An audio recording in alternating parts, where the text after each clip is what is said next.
vessel. This morning we're going to be talking about purpose, right? And direction. And today we have Conroy, 1/3 of vessel. We have Chris, another third of vessel. And we have myself, Chetavia. So we want to appreciate y'all for coming in. And today let's start with a quick prayer, fellas. Do it. All right. Dear Heavenly Father, I want to come to you right now and just say thank you for allowing us to come together and convene and continue to worship you, Father God, but also tell our stories. And I ask that you speak through us, and I pray that the people behind the cameras can feel our stories, and I pray that you lead us and guide us and allow us to have a great time. And just thank you again, Lord. Do y'all want to add anything to the prayer? Amen. Amen. All right. Now, I like to give everyone a chance to add to the prayer if they want to add to the prayer, and if not, cool. Welcome back, fellas.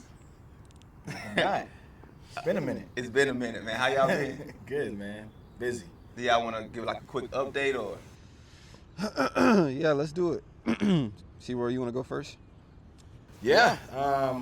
Just been working, grinding. I picked up another job, so I just been doing some more music stuff, which has been super fun.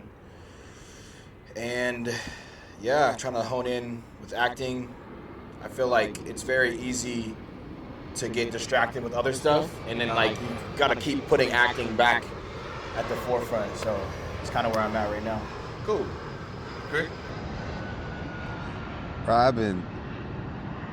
Bro, I'm doing like doubles every day. Some of what you just said, it's very easy to get distracted with life, but life never stops happening. So right now I'm trying to save up so that I can continue to get more equipment, put more money into this brand that we're building together, and also just growing it. You know, we talked about clothing, we talked about hosting events. So putting money to the side so that we can hopefully make that a thing in the future has been really important to me, and that's what I'm working on right now. For sure. Well, I'm proud of y'all boys if nobody ain't told y'all that, man. You know what I'm saying? Thank you. For myself, man, I think one big accomplishment for me is I've really been getting to bed on time. Like, really, man, because lately, or the past few weeks, it's been like staying up a little late, getting up a little bit later, and that kind of had an effect on my day. But recently, I've been getting myself in bed on time, man. And that might sound small, but that's actually a big thing because I'm feeling more energized. I've been running lately. I don't know if y'all know. What time you do on the bed? Midnight. No, I get it though. No, but for real though, man, I usually fall asleep around 11:30 midnight, and I know some people gonna say that's still late, but starting my wind down a little earlier and not being up at 2, it's a game changer for me. So that's been a big change for me. And before we get started as well, I just want to throw out this verse, which is from Proverbs 27 and 17, and it says, "As iron sharpens iron, so does people sharpen people." So when we sit here talking, I just want to give y'all boys y'all flowers and let y'all know that whatever y'all doing, man, keep doing it because I can see how y'all showing up for yourselves and then also showing up for Vessel. So as y'all keep working, it pushes me to keep working. So as iron sharpens iron, we sharpen each other. So yeah, Appreciate you. I'm gonna give y'all boys that, man. Yeah. And but speaking on the stuff that we've been doing and how we've been staying engaged, what would be a tip that you would give someone who's struggling with discipline? So I'm gonna let either one of y'all take that question. Yeah. And Can I start? Yeah, do you think? I didn't know what discipline was when I first moved out here, and I think California will mold you very quickly. It'll show you what you either are or you aren't, and what you need to do to adapt coming out here. I didn't have any set parameters on how to operate within my capacity when I first moved here, and it was to my detriment. Fell out with people. My relationship with my sister kind of went downhill, and now we're good. But Blessings. yeah, absolutely. I think most people have this idea that it has to be this huge, long, drawn-out thing. Start off small, bro. If you know you have one thing that you're struggling with the most, what does one step better look like? So for me, bro, I know it sounds very, very basic, but it's just making my bed on a regular basis. Like, you start making your bed, that's your first one of the day. Then maybe you throw in something else. And then before you know it, bro, in a week, you have 2 or 3 healthy habits that build confidence for you to continue to grow in that capacity. Yeah, that's big. So with making your bed in the morning, what was that like when you first started? Was it something easy for you? Something just like, man, I don't even feel like doing this. Let me get out of here and go to work. I think it's tedious. But if you look at, you can relate that to the Bible, bro. Like, a tedious task normally has some type of strength to it. You know what I mean? The discipline that we take on a daily basis, or the things we do to build ourselves on a daily basis. I think that's what it has to do with it, bro. Like, I don't think any of us want to get up and fold our clothes, do the dishes, none of that stuff. But the reward that we get after doing it, I think that's also what is attached to it. Yeah. You know what I mean? So That's good. yeah. I feel like for me, discipline has always been like instilled in me. My grandfather was military, so it's like very structured, and I think he always just told me about literally making my bed in the morning. That's the first thing you do, and it kind of sets the tone for the rest of the day. But I also think being an athlete, you just kind of have to do things you don't want to do, and I think sometimes that's discipline. Like, you got to do the things you don't want to do to get to where you want to go, And I think... Sorry about that. Are you good? I think discipline is a challenge, but you're right. It is taking little steps to get to a bigger goal, like one brick by brick. And I think discipline can be easy if you make it easy and take it one step at a time. For sure. Agreed. That sport thing, man, is big, because I feel like that's where my discipline started at. It was like days where I didn't feel like I wanted to practice or get up and do stuff, you know what I'm saying? And having to do it for sports, it kind of built that in me. Mm-hmm. And when I got out of school, you can kind of lose that discipline sometimes. Yeah. And that's why I feel like the accountability has to come in as well. Mm-hmm. Like, if you allow yourself to go a long time without, let's say, making up your bed, right? You will see the progress that you made kind of start disappearing. Yeah, man. And then you'll be like, oh man, it just I'm feeling like this because, or just a bad day. Yeah. But in the back of your mind, I haven't been making up my bed. So my mornings aren't as the same, right? Yeah. So that's the accountability aspect. Uh-huh. So how do you bring the accountability aspect into your discipline without tearing yourself down and tearing down everything that you already built? Instead of being like, man, I'm terrible, I ain't doing right. But instead of doing that, how do you go about it and say, you know what, I built this, I built that. Let me not tear it down, but let me, I guess, redirect myself back to making up my bed or getting myself up for practice. You know what I'm saying? Yeah. What's the accountability part without tearing yourself down? I think it kind of like how we started this year off with like, hey, like let's keep each other accountable. And I think sometimes when you try to do it alone, I don't think we're not designed to do life alone. And I think as men, it's like, no, I can grind this out. I can do this. I'll do it myself. Mm-hmm. And you can get far. Yeah. But you can go the distance with community. And I think opening up, this year I feel like was the first year that I've been in California where I've opened up to other men about like things that we can all relate on, and it's just like just doing that was like another step. And I think that's made me more disciplined because I gave you guys permission to keep me accountable, and I opened that door. So permission would be a big thing for you. Okay. I like that. What about you, Chris? Like, I think the first step is also knowing, what do they say?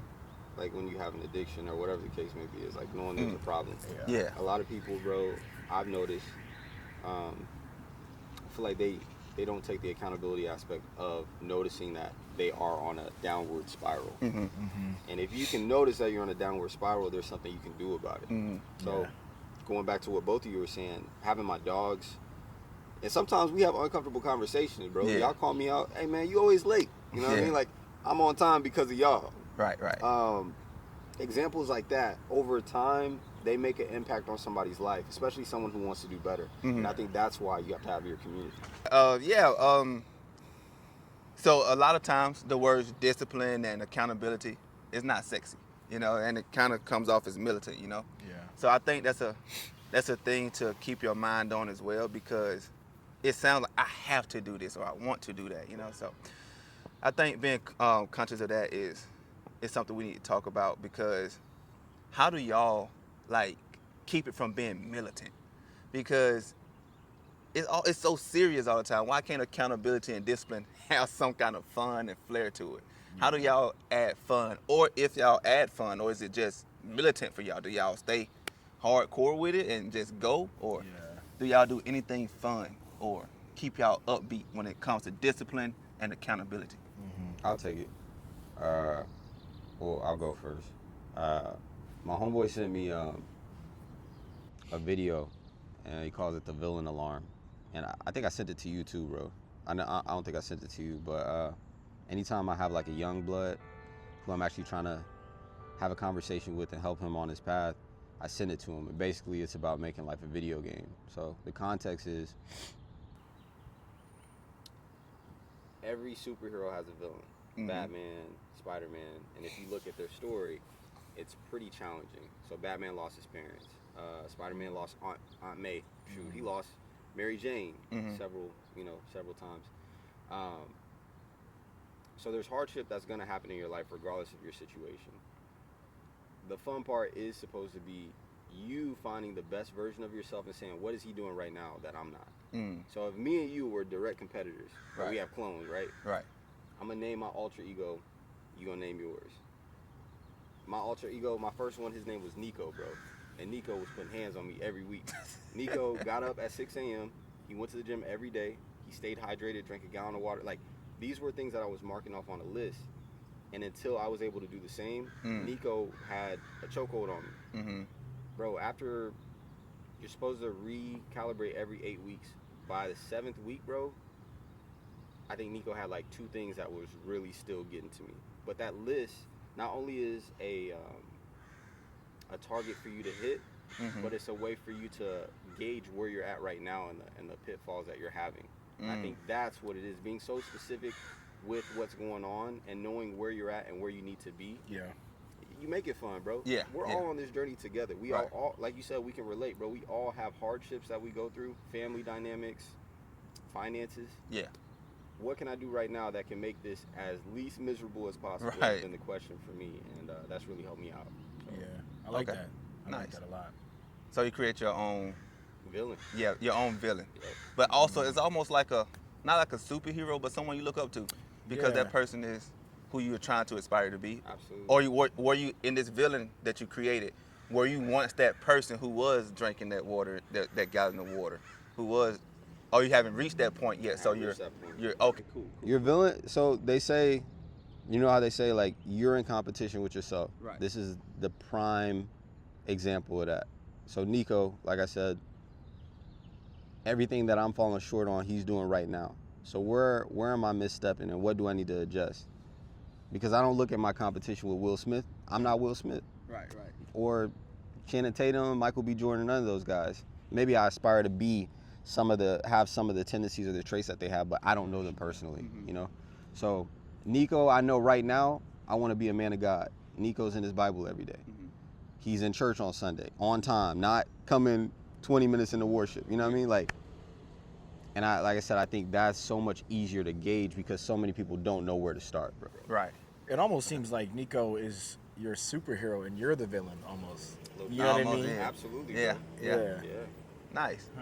I might have to coin that. Yeah, because it's like you're saying that Nico has all the qualities that you aspire to be, or he's maybe like, you know, he's like your idol. They say never meet your idols, but I feel like you're watching Nico. You're like, man, I'm close. Yeah, bro.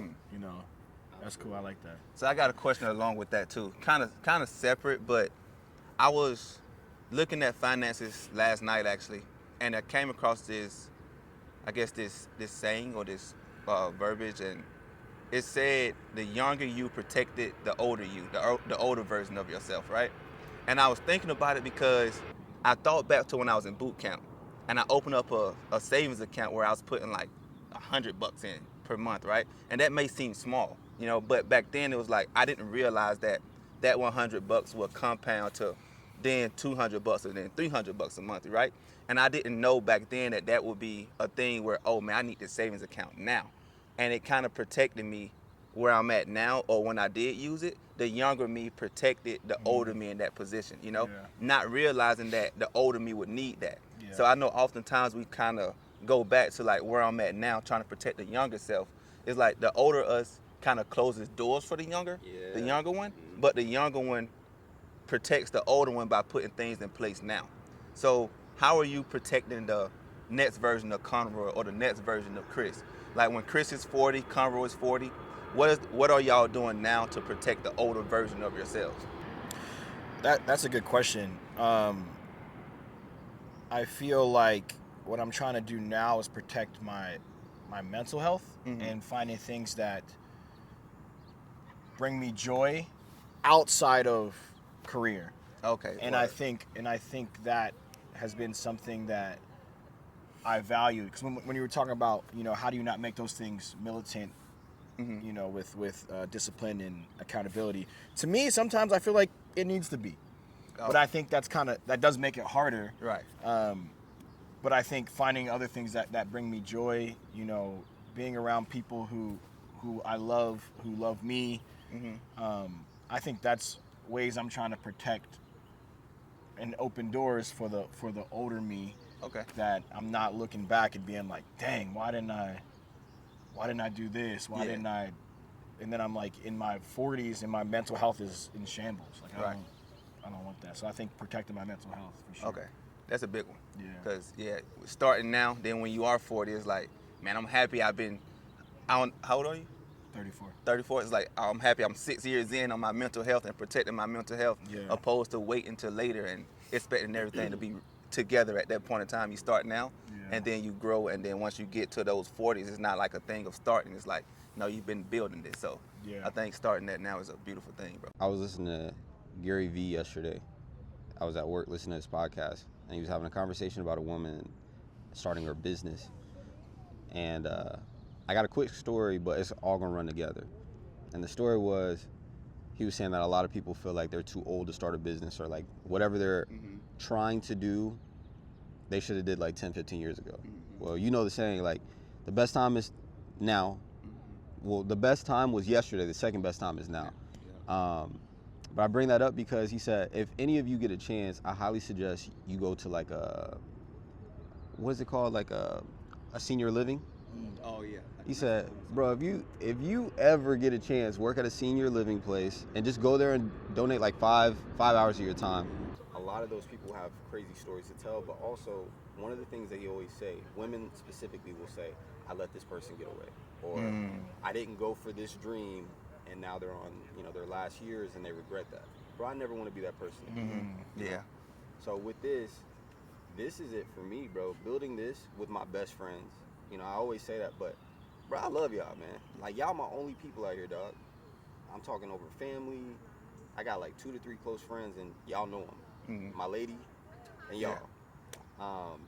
So I think being able to put this out there on our own terms, be creatives, and hopefully in the future create our own work, dog. Like, that will be fulfilling for me, and that's how I make sure that I don't get caught up in the nitty gritty of all this. Okay, cool. So that's how you protecting the future self. Absolutely, Making sure like no stone goes unturned. Yeah. Yeah. That kind of reminds me of a saying.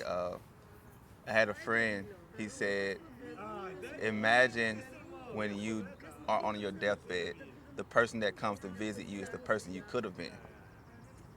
And that was kind of scary to hear. It's like, take those steps and go for it. And like you said, one thing you said in there that I thought was pretty, it might not be profound or prominent word, but you said hopefully. So we're doing this not knowing how it would turn out. It's the hope, you know what I'm saying?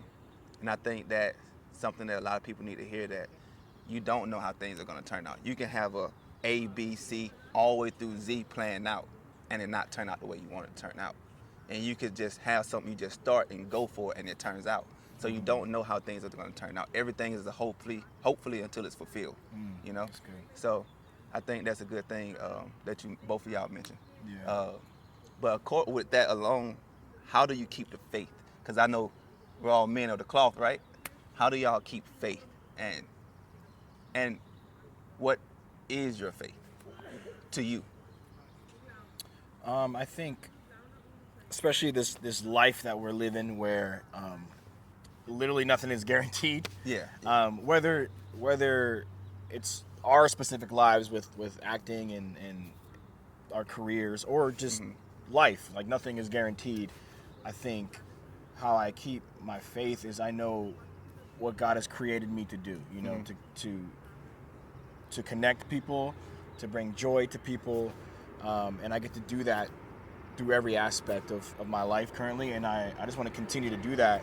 And as long as I'm doing that in some aspect, it's like I'm doing what God has designed me to do, you know. Southwest. Yeah. And I feel like my goal always growing up was like I wanted to just promote like what Jesus has done for me in whatever aspects. I was like, first it was to be a professional athlete. Then I was like, well, if I can't be a professional athlete, I want to train somebody to be a professional athlete.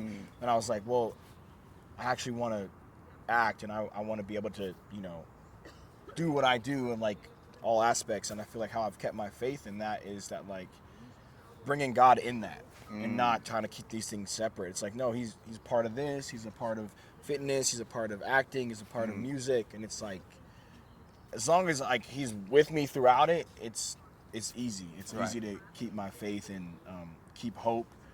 My grandfather, before he passed away, he wrote this journal, and in the journal he would sign everything like "enjoy the journey," and that's always stuck with me. Of like every aspect of my life, enjoy the journey, because it is a journey, right? Like nothing is guaranteed, but like the journey is what the stories we get to tell when we're in the assisted living home or at our deathbed. It's like, I tried it, and it worked, or it didn't work, or you know, that girl got away, but this is the one. You know what I mean? And it's like, enjoy it. Yeah. You know. And I think that's a real thing too, because when you see some older people who are like high on life and they're talking about something, it probably didn't pan out. But the fact that they even tried it and gave it a shot, they be happy, bro. They be happy to tell the story too. Low-key, that's something I feel like some of the most beautiful moments are having those interactions, especially with pure. You know what I'm saying? And typically I realize it's believers, bro. Like even when people are on their deathbed, bro, they are so much more peaceful when they're believers, I feel like, than the counterpart. Yeah, man. There's a light that I feel like believers walk with, but that was just on my mind, dog. That was just on my mind. I've had a few interactions this week. Yeah. That's a beautiful thing, man. For sure. And I think another part that helps me keep faith is, like you said, bringing God into everything that I do, and stop trying to add Him in this part, but exclude Him from this part. You know, so it's like when I would do that, and we're all human, right? We're all sinful people. We sin, and it's like when I know I'm doing right, I'll bring God into it. But when I'm doing sinful acts or things like that, I try to hide God from that. Like, Lord, I'm not worthy of this. You know what I'm saying? Like, you know, but bring Him in all of it, even in your sin. You know, it says we're gonna fall short. I know when I'm doing right, I would bring God in, but when I'm sinning, I would try to keep God away. I like He can't see everything. You know what I'm saying? So it's like that kind of clouds the whole walk with God, you know, and you start to feel like, man, are my prayers working? Is He hearing me? It's like, yeah, he's working, He's hearing you, but you're not even allowing Him to. You're saying you want Him in your life, but you're trying to shun Him from this point. You know what I'm saying? So I think it's very important to bring God in every aspect of your life, you know. And when you're feeling weak, pray. When you're feeling strong, pray. When you see somebody walking on the street and you can't help them, pray. Pray for them, you know. Finding ways to bring God in your life, acting, singing, working, in front of the camera, behind the camera, whatever the case may be, you know. Just ask God for help, and you'll be surprised in what He do for you. The Bible says to pray without ceasing, and I feel like when you hear that, it's like very intimidating at first, but then it's like it could just literally be like these short prayers, like, you know, God, thank you. Help me. You know, it could be, like if you're, like I see a lot of people, we're in San Diego, so you see a lot of people like strung out or on the streets, and like we can't always help them, but it's like, you know, just, you know, bless them, whatever, you know, stuff like that. And I think that helps to keep the faith going. Right. Yeah. You know? And like Chris said too, he mentioned how people be at peace when they have the Lord on their deathbed. And I know I seen this homeless guy one day, and you would just assume like they're all just angry and upset, right? But I talked to him because I was pumping up my tire, and he was beside the tire pump getting like water out the little water for your car and stuff. And we started talking about God, and he was the most peaceful, and not I ain't say he was like super happy, but he wasn't upset about his position in life, you know. And he was like, "Brother, we're gonna remember each other in heaven." And I was like, "Yeah, for sure, word." And just that peace and calm he had, knowing that if I was him in that moment, I wouldn't be as calm or as peaceful. But him having the Lord with him kept him peaceful and kept him calm, you know. And I think having that faith with you and knowing who you believe in and knowing where you're going once you leave here, it breeds a faith and I guess a presence that people be like, oh, he got the glow of God on him, or she got the glow of God on her. Yeah. They literally do. You know, you literally do. Yeah. So yeah, it brings that peace about it when I let my faith be real instead of performative. You know. I know we talked about, you know, how keeping the faith is, it kind of can seem easy, but I think realistically it's not always easy. So I wanted to ask y'all boys, like, when is a time when, you know, it hasn't been easy, and if that's been recent or you know Now, what I mean? man. For real? Moving out here, bro. Yeah. Moving out here. But I will say this. It's more of a reason, too. You know what I mean? I made it this far. Yeah. Right. So that's living proof of God, if anything, bro. Like, all the stuff I went through out here, bro, him getting me through it, was more of a reason for me to steadfast. I can't talk, bro. Go spit it out.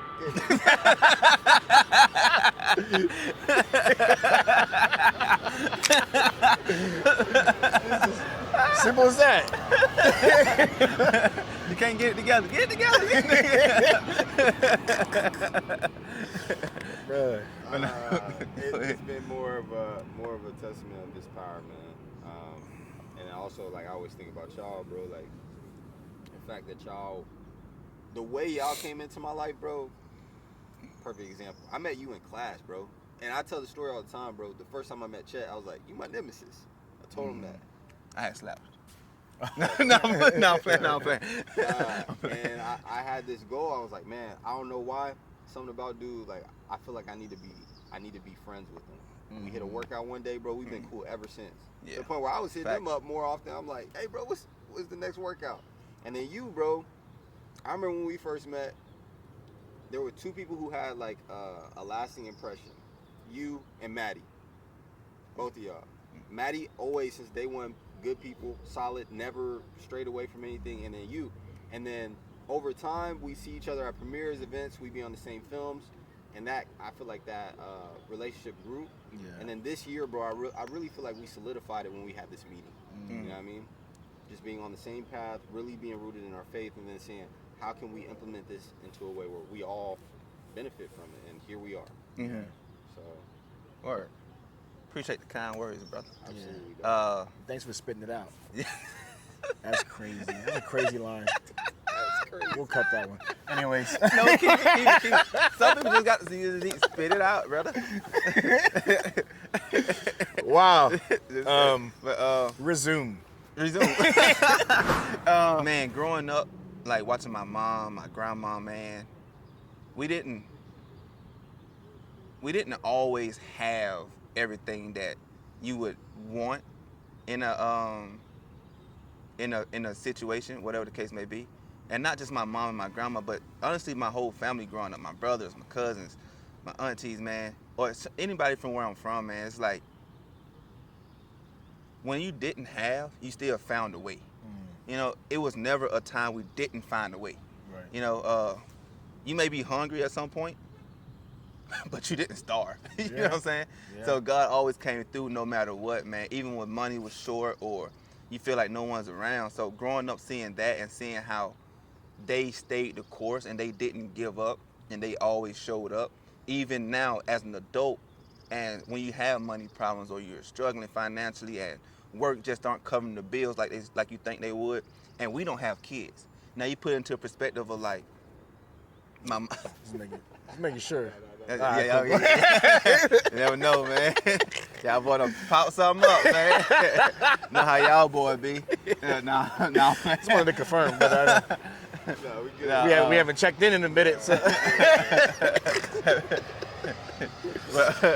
So if you think about it like that, like obviously our grandparents had parents. I mean, our grandparents had kids, and our parents had kids, And to think like sometimes we come into places where we're struggling, with finances or whatever the case may be. They had to struggle with kids. They had mouths to feed, and that goes to all the parents out there. If you are a parent out there, I salute you, especially if you're doing your job. And sometimes it gets tough and sometimes it gets rough, but you're still showing up no matter how you're showing up and you're making it happen for your kids.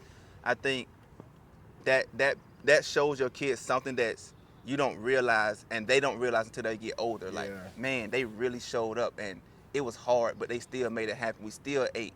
They still came to games. They still came to the school. You know what I'm saying? They picked me up from wherever I was. And, I think seeing that growing up, I never really lost my faith, even when times got hard. Yeah. So it's like, even when I'm like not doing what I need to do, it wasn't that I lost faith. Yeah, I may have I just wasn't believing in myself in that moment, but I still had faith that things would work out. Yeah. We got a crowd, y'all. We got an audience. If you ain't joined already, if you haven't subscribed, then go to Vessel Club on YouTube. That's VESSEL Club on YouTube. It's the Vessel with a 3. Huh? Nah, go ahead, man. I'll just make sure they can spell it, bro. No, it's great. Why not, right? No, it's cool. Go ahead. Is that wrong? No, that's right. No, it's great. If you haven't liked and subscribed already, go to YouTube. Go to our YouTube channel, please. It will help us out a lot. That's the Vessel Club. And you can also find us on Instagram at Vessel Club Co. That's Vessel Club Co. C-O.